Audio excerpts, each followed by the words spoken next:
ചില മക്കള് ജന്മം ഉണ്ടെങ്കിൽ പള്ളി കയറില്ല. ഞാൻ എന്തോരം പേരോടാ പറഞ്ഞേക്കണേ, എന്തോരം പേരോട്. എൻ്റെ ഇടവക റോഡ് സൈഡിലാണ് ഇതുപോലെ, ഇതിനേക്കാളും ഭീകരമാണ്. കൊച്ചിൻ മെട്രോയുടെ 104-ാമത്തെ തൂണ് എൻ്റെ പള്ളിയുടെ മുമ്പിലാണ്. ഹൈവേല എൻ്റെ പള്ളി, ഹൈവേല എൻ്റെ പള്ളി. വഴിക്കോടെ എന്തോരം വിജാതീയരായ മനുഷ്യരെ പോണേന്നറിയൂ, മറ്റു മതസ്ഥര്.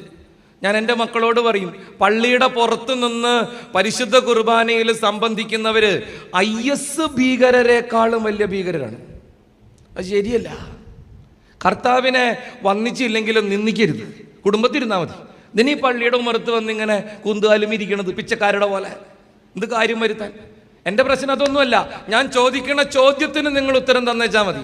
നിങ്ങളൊരു കാര്യം ഓർക്കണം, ദേവാലയത്തിൻ്റെ പുറത്തു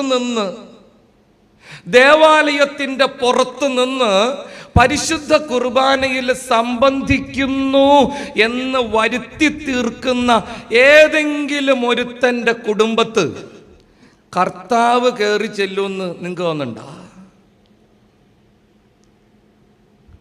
കർത്താവിൻ്റെ ആലയത്തിൽ കാലുകുത്താൻ മടിക്കുന്നവൻ്റെ വീട്ടിൽ, കർത്താവിൻ്റെ അങ്കണത്തിൽ, അവൻ്റെ പരിശുദ്ധ ഭവനത്തിൽ പ്രവേശിക്കാൻ വിമുഖനായവൻ്റെ വീട്ടിൽ, അല്ലെങ്കിൽ താല്പര്യമില്ലാത്തവളുടെ വീട്ടിൽ ഇവൻ കയറി ചെല്ലണമെന്ന് പറഞ്ഞാൽ ഇവൻ അത്രയ്ക്ക് സ്റ്റാൻഡേർഡ് ഇല്ലാത്തവനാവണം. നിങ്ങൾ പറ, അതെങ്ങനെ ശരിയാവണത്? മറ്റുള്ളവരുടെ മുമ്പിൽ എന്നെ ഏറ്റുപറയുന്നവനെ എൻ്റെ സ്വർഗസ്ഥനായ പിതാവിൻ്റെ മുമ്പിൽ ഞാനും ഏറ്റുപറയും.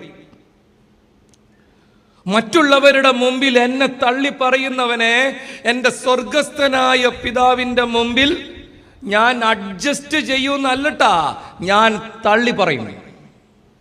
അതാ വചനം.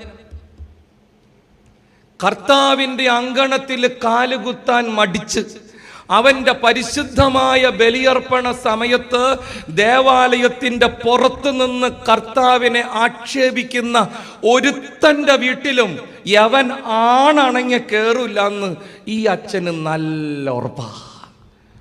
ഏതെങ്കിലും പുരുഷ കേസരികൾ പള്ളിയുടെ പുറത്ത് നിന്ന് ബലിയർപ്പിക്കുന്നവരുടെ ഭാര്യമാരോ മക്കളോ ഈ കൂട്ടത്തിലുണ്ടെങ്കിൽ നാളെ മുതൽ നിങ്ങളും പുറത്തു നിന്ന് കുർബാന കണ്ടാൽ മതി. കാരണം നിങ്ങൾ മാത്രമായിട്ട് കയറിയിട്ട് ഒരു ബലമില്ല.